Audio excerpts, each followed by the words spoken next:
I like competition. I'm a competitive guy. So I don't want to lose to anything and against anybody. Hello, I'm Loïc Prigent and you're listening to Louis Vuitton Extended, the podcast.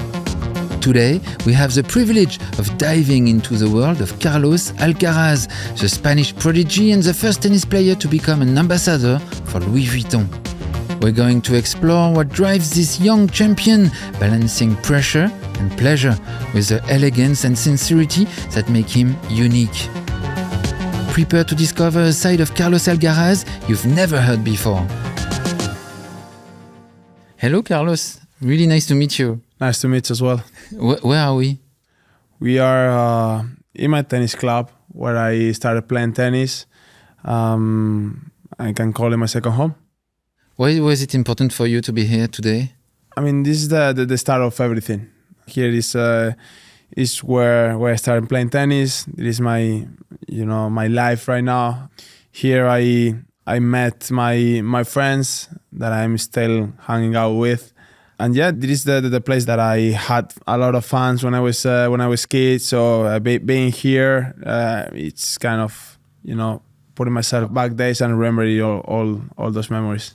You were good at 4 years old already? I think so. No, kidding. I couldn't hold the racket, so I couldn't hit a ball. At what age do you realize that people are looking at you as someone who's playing in a good way? Well, I think when I was between 12, 13 and 14 years old, when I was that age, I think the people started to, okay, this guy plays good, this guy is doing well. I think that age. Your dad and Juan Carlos Ferrero, who's been your coach since you were 15, right? They have both been huge for you. And can you think of a moment when each of them taught you something that changed how you saw tennis?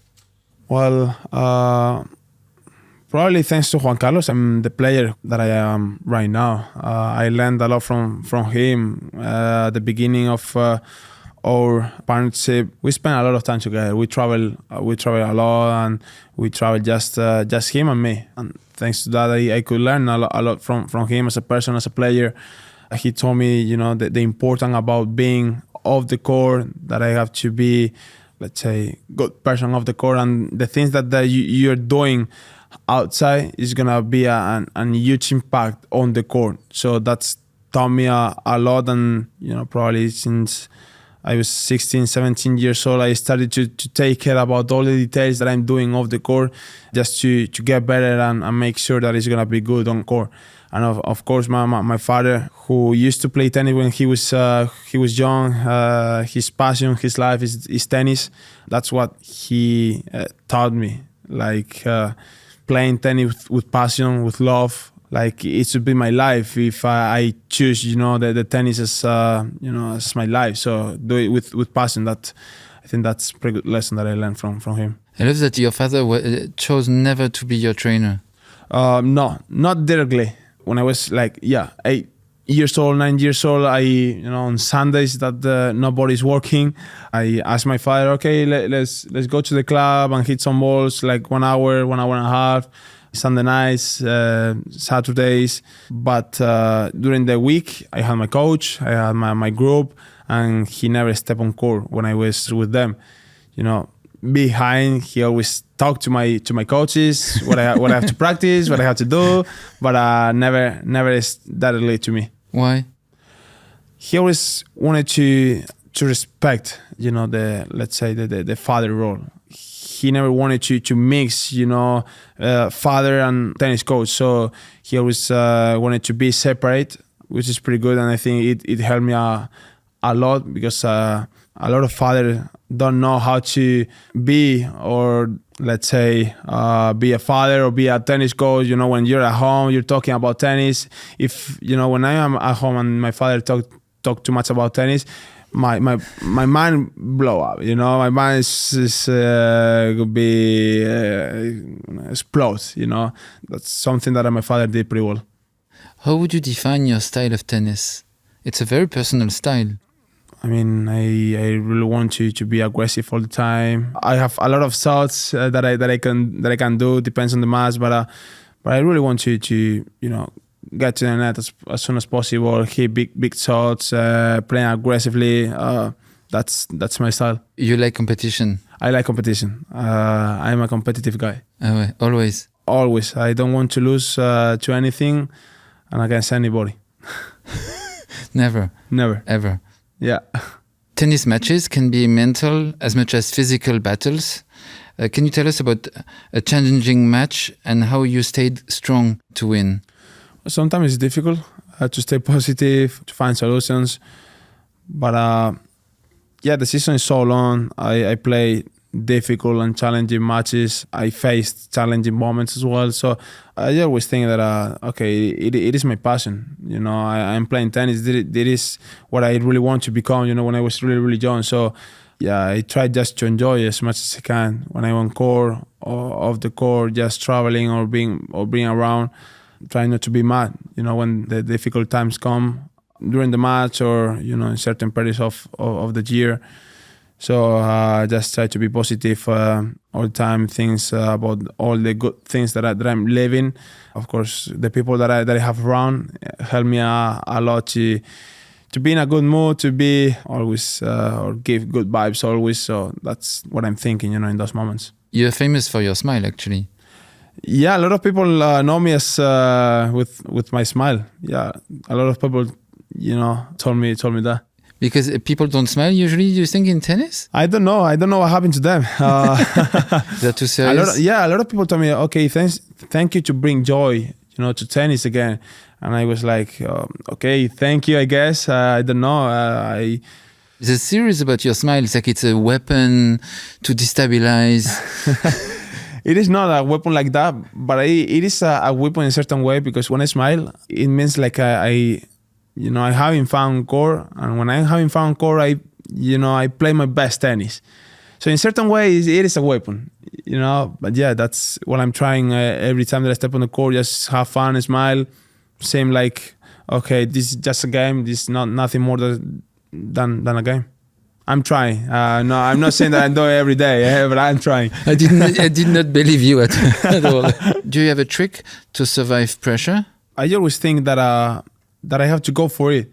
Normally, when I feel the pressure, it's in the tight moments, in the difficult moments in the match, that I could lose, that I could be down in the match. So in those moments, I feel like, okay, I have to go for it. I have to play my style, believe in myself. If I lose it, I'd feel, at least I really wanted to feel like, okay, I went for it. It couldn't happen, so it is okay. But, go for it every time. That helped me a lot to, deal with the pressure during the matches. Do you think pressure is physical or psychological? Psychology. It is mental. Yeah. When you feel like relaxed, you're not putting yourself in that position, it is okay. Physically, it is the match. But if you can, stay mental, peace and relax, it is, is the best thing. In fashion, the good designers are the ones who have a super healthy ego. Oh, really? Yeah. They know who they are, they believe in themselves, in their vision, and they will go there whatever it takes. Is it the same for tennis? It is quite similar, I guess. I guess it is as everything. When you believe in yourself, when you think that you're the best in what you're doing, and go for it and go forward all the time, everything is going to happen. Or everything is gonna be easy, at least. Having that good mindset, it is always helpful. So in tennis, it's pretty important, thinking that you're the best, you're gonna win every match, you're not gonna lose. So that's the best thing as well. Yeah. Yeah, you trust yourself. Yeah, all the time. In those moments, I'm thinking, okay, go for it. You're gonna make it. You're gonna make it. How do you balance the pressure and the pure joy of playing? That's difficult. That's difficult. Sometimes I don't enjoy. Most of the time I enjoy. I don't feel the pressure at all. But sometimes it's really difficult to separate, the pressure and having fun. So when you're playing for something really big, I mean, the pressure, the nerves are there, and it is difficult to deal with. When the things are not going, in the way that I want to be, it's tough to accept it sometimes. But yeah, as I said, I think this is the position that I really want to be when I was a kid. This is a dream that I'm coming through, and that's why I'm trying not to feel or not to think about the pressure and just having fun because I made my dream. And off the court, what does bring you as much joy as tennis, would you say? Outside the court, I don't know, seeing, my close people happy, for me, it means a lot. I always try to do something that make my close people, my family, my close friends happy and proud. So when I see them, having a good time and their lives is going pretty well, so for me it's pretty good. Can you tell me what do you feel when you enter the center court at Roland Garros? It is a really good feeling. I mean, it is for me a huge court. It is a court that a lot of Spanish people and Spanish players had success. And I'm thinking about it. You're thinking about history? Yeah, I'm thinking about all the historic matches has been played, in that court. I'm a huge fan of tennis. I watched a lot of times, a lot of matches from that tournament in that court. And I remember a lot of great matches, historic ones. If I would do that, I would panic. Like, oh my God, he did that. And yeah, I think, okay, I really want to, to be there in the history of tennis, in the history of this tournament, in the history of this court. I just thinking, okay, let's do it. You could, think about, okay, you're putting pressure on yourself, or you can think, okay, this guy is built different. This guy is huge. So I'm gonna try to think, the second part. How do you fight fatigue and stay sharp during tournaments? At some point, you can't feel the fatigue, and you just keep going. When you're facing, the final round of the tournament, you're thinking, okay, it is not time to feel tired. It is not time to give up just because you're tired or whatever. When you're facing, the last 3 or 2 matches of the tournament, it's like, okay, give everything you have to be proud of yourself at the end of the week, to make a good results at the end and trying to win it. That's my focus, my goal every tournament is to win at the tournament. When I'm in closer, it is like, okay, let's do it. It doesn't matter, how tired you are. It's just about to give everything and get it done. When you're losing a match, let's say, how do you turn it around? There are some matches that you leave the court happy and proud about the level you have played. And there are some matches that you need a few days. Just a few days to calm yourself. Because you get out of the court like you want to destroy everything. The frustration can be real? The frustration can be really high. But you learn more from the losses than the wins. Oh, really? That's what I think, every time that I lose a match. Okay, let's see what I did wrong just to improve in the practice and getting better, in the next match. That helped me to take the losses in a good way. But is there a way when you start the match not in a very good way to make you win? Like, what's a mental step you need to take? First of all, you have to accept that the things are not going well. You have to accept that you're not playing well. And, after that, trying to be better, trying to change a little bit the game and keep trying. The most important thing for me is keep trying. If you're playing bad, okay, keep trying. At the end of the match, you're going to get better for sure. I don't know if you're going to win or you're going to lose, but you're going to feel better and you're going to play better. So that's what I'm thinking, just to keep trying. I really need a focus tip from you. Because when I play pétanque, yeah, and when I win, usually I win like in a majestic way. And I'm so happy for the next shots that I lose. So when you win, how do you keep winning? I mean, trying to copy the good things that I'm doing. Sometimes, for example, in a match, when I'm doing, you relax yourself. Okay, I'm winning, and you're starting to, to play with less intensity. You're not moving, the same way that you're moving before. That happened to me a few times, and at the end of the match, I lost it because of it. So I try to learn from those matches and keep the same intensity all the time. And, after a great win, for example, the next match, I'm trying to copy the good things and try to improve the things that I didn't do well. So that's my mindset. It's a good mindset. Yeah. I will try to copy that. I'm so bad at pétanque, you have no idea. Me neither. You neither? I play a few times when I was young with my brother and my grandfather, and no, I'm not good at all. It's the nicest family game, I think. That's true. It is good when you win. When you lose, it's not pretty good. I guess that's everything. Your game is bold and creative, and in decisive moments, what drives you? Is it instinct, audacity, strategy, or something else? Sometimes it's instinct, which I think is not a good thing, because sometimes, in the decisive moments, in the really close ones, difficult ones, I do what I feel. Sometimes it's good. Sometimes I think most of the time is not too good, because you have to follow, a strategy, let's say a pattern, that whatever I feel, I do it. If I feel to do a drop, so I do it. If I feel like going to the net, I do it. A lot of times they did pretty well. A lot of times they did it wrong. So at least I feel like, okay, I at least I did it. I did what I felt. And you had fun. That's the most important thing. I have fun with it. Well, the pleasure is important. Yeah. Satisfaction of. You're right. Yeah, we're not machines. How old are you? I'm 21.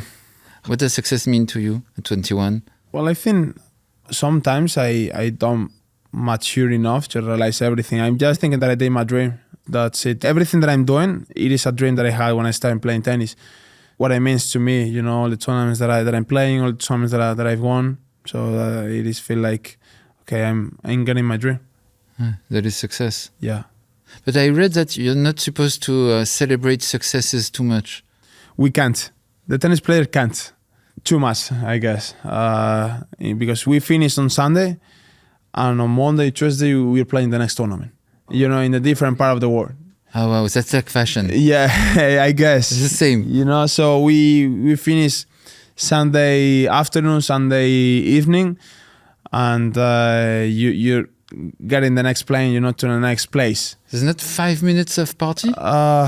Let's say 2. No, we can't. Can't. Sometimes I bring all the bags, before playing the final, just to finish and go straight to the airport.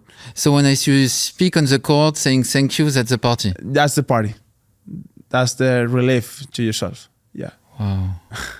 Incroyable. Sometimes I had my moments. After a good tournaments, I went out, I enjoyed, but it's not it's not casual. Okay, it's no big discotheque on the Champs-Élysées. No. I never went to party, in Paris. Never. Never? Or in France in general. So you're about to shape the future of tennis. And what changes would you love to see in the sport? And how do you think you could help make them happen? That's a big question. I don't know. Honestly, I think, tennis has been developing, over the years. If we look back like 20 years ago, we can watch a totally different style of tennis. And right now we're playing with more speed. So I don't know in the future. I don't know what I have to do to change, the tennis game, the sport of tennis. Probably it's going to be more off the court than on court. Probably getting, You mean the way you train? Yeah, the way we train, the way we act during the tournaments, for example. I don't know. We'll see in the future. Probably being myself, I will change it. Let's see in the future. How do you see your role passing on values or inspiring the next waves of players, the younger generation? How can I be an inspiration for them? Yes. I think the most important thing is being kind, being a good person. For me, the most important thing. And of course, behave well on court, give good values when you're on court and off the court. That could be a good inspiration for the kids. When I see, some players, being so rude, I feel like, oh, what happened with this guy? This not. When I see, one of my idols, or for example, my idol Rafa Nadal or Roger Federer, or other athletes, other famous people being so kind all the time and performance pretty well, and on court, on a stadium, on a field, being such a great guys, for me it was okay. I really want to be like these guys, and I want to be the same for the kids. Elegance matters, I guess. Yeah, I guess. Thank you so much, Carlos. Thanks a lot. Has been a pleasure talking to you. Pleasure. I hope 2025 is like... I hope so. Finger crossed. Merci. Thank you. It's the first time I really read a full book about our guest, because I really needed to understand the technicities and everything about his game and the way he plays, because I saw him play, but of course I didn't understand everything because I'm more a fashion guy, I guess. But it was really interesting for me to see how do you focus when you win, but how do you focus when you lose. I think it's super interesting to understand how champions are champions. Thank you for listening to this episode of the Louis Vuitton Extended podcast. I'll be inviting you soon to discover new stories in the company of visionary personalities. Find all the episodes on your favorite listening platforms such as Spotify and Apple Podcasts. You should subscribe to the podcast to get notifications. See you next month for a new episode.